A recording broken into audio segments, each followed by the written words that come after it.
Imagine this. You're a British diplomat walking into your embassy in Tehran.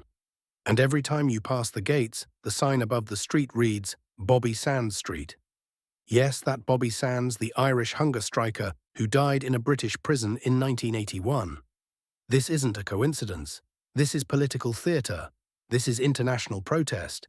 And it's one of the most symbolic gestures in modern diplomatic history. Let's talk about the surprising reason why Iran named a street after Bobby Sands and why that sign still stands today. Bobby Sands was a member of the Provisional IRA and a political prisoner in the notorious Maze prison, also known as Long Kesh, in Northern Ireland. In 1981, he led a hunger strike to protest the British government's decision to revoke special category status, A classification that treated IRA prisoners as political prisoners rather than criminals.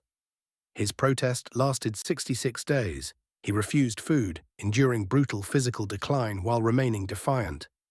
And during that hunger strike, something extraordinary happened. He was elected as a Member of Parliament for Fermanagh and South Tyrone. Despite global attention, the British government under Margaret Thatcher didn't yield. Bobby Sands died on May 5, 1981, at the age of 27. He became a martyr for Irish Republicans and a symbol of defiance against British rule. The death of Bobby Sands caused global outrage. From Europe to Latin America, protesters marched, hunger strikes were held in solidarity, and memorials were built. But Iran's response was one of the boldest and most unusual. In Tehran, the street directly in front of the British embassy had an ordinary name, Winston Churchill Street. But after Sands died, the Iranian government renamed it to Bobby Sands Street. Why? Because they viewed him as a symbol of resistance against Western imperialism, particularly Britain, which had a long and controversial history in Iran. To be clear, this wasn't just an act of respect, it was a message. It forced British diplomats to literally receive their post and register their official address under the name Bobby Sands. It was subtle, yet deeply provocative. This wasn't the only time Iran expressed solidarity with the Irish nationalist cause.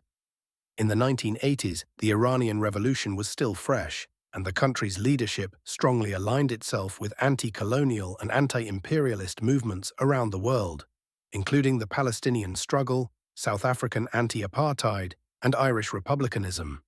To Iran, Bobby Sands wasn't just a man, he was a symbol of oppressed people rising up against a colonial power. Today, the street name still stands, despite numerous attempts by British diplomats to have it changed, or at least move the embassy entrance to a different street. Iran kept it.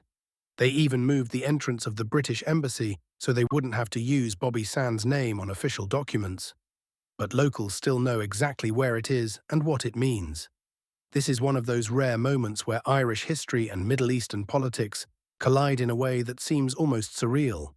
It shows how one man's protest inside a prison cell in Northern Ireland echoed all the way to the streets of Tehran. Bobby Sands became a global symbol, and on a quiet street in Iran, his name still makes the world remember. Had you heard this story before?